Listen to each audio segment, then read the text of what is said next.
Right, performance assessment then. Let's have a look at some of the rules behind it. Rule number 1, if possible, do calculations. Let's go have a look at this in a proper scenario question. So here we are with a 12-mark question. And look, it says there are 4 marks available for calculation and 8 marks for discussion. If there's 4 marks available for calculation, probably each calculation is going to get you half a mark. So you're looking at maybe 8 calculations. But you only need 6 marks to pass the whole question. If you're getting 4 marks for simple calculations, you only need 2 more marks for discussion to get it passed. Now, what happens in the real exam, apparently, according to the examiners, is that lots of people don't do the extra calculations. Madness. Now, we'll have a look as we go through this question what sort of calculations you should do.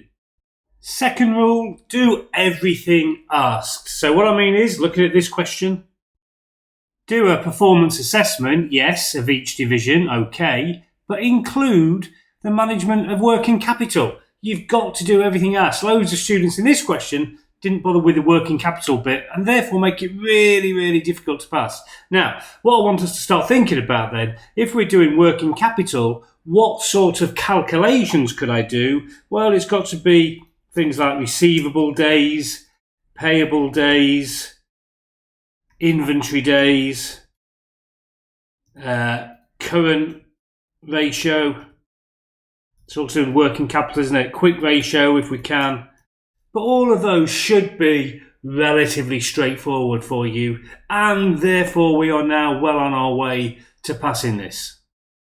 Okay, the next rule would be don't just calculate. Don't just do not the calculation only. You must link it to the scenario. The scenario is your friend. So saying things like division PC's return on investment is higher than division HG's, therefore it performed better, or something like division HG's customer complaints have increased by much more than division PC's, which is bad, which is poor. Both of those aren't going to score you many marks, if at all. What you've got to do is link it to the scenario. Well, why is the ROI higher? Why are the customer complaints more in one than the other?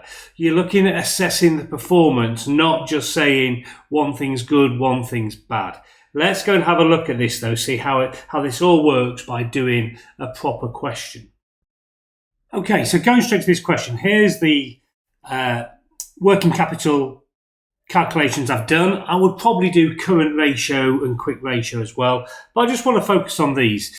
Just says the 2 divisional managers are responsible for generating revenues and costs. Yeah, they make all their sales and purchases on credit, so that's receivables and payables days, and they've negotiated 30-day credit terms with both.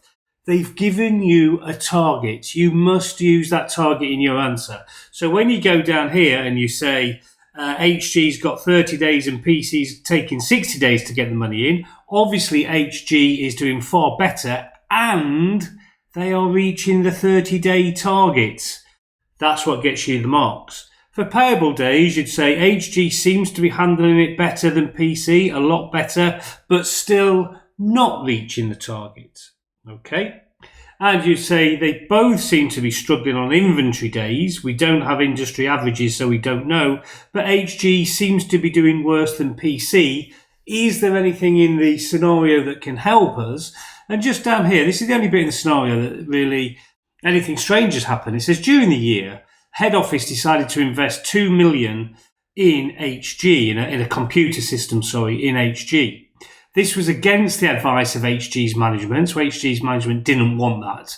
And it caused a lot of disruption to customer orders. Due to these issues, they decided that a similar planned installation wouldn't take place at PC. So HG's struggling because of this computer system it's had placed upon it. Maybe that's the reason why the inventory days are as they are. Maybe it's just causing lots of delays. They've got lots of problems. Maybe that's why the payable days isn't meeting the target. But that's what you've got to say. You've got to be using the scenario. And while we're on working capital, let's just have a look at the working capital. We've dealt with inventory, we've dealt with receivables and payables, we haven't dealt with cash in overdraft yet.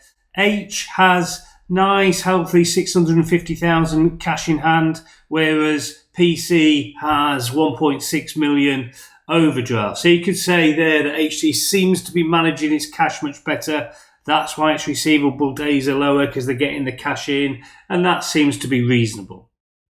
So now thinking of profitability, return on investment was calculated earlier in the question, and it's 17% more or less and 25% more or less for PC. So PC doing a lot better. Now they would be, you would expect HGs to be doing worse, because HG had this poor 2 million investment, which didn't work very well, against their wishes. So you'd have to say that. You'd have to say it's not surprising that their return on investment is lower because of this poor investment in a new computer system this year. Now you have a look at the gross profit margins. You say, however, despite this poor thing, they're doing quite well on gross profit. They're beating PC. There's no target to go against. We don't know if they're both doing really well because there's no industry average. There's no target. But the net profit, actually something goes wrong with HG compared to PC.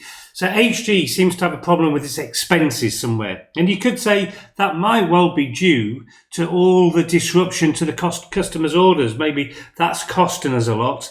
And then we go down here, look, number of orders within 7 days of being, how many they were completed. HG in this year, last year was about the same, doing really well. This year's gone down to 80%. And PC stayed at about 95. So it looks as if it's really affecting the number of orders completed, causing us lots of problems, HG lots of problems. Customer complaints massively increased, look, by 10 times here and twice here. So again, maybe a problem with that.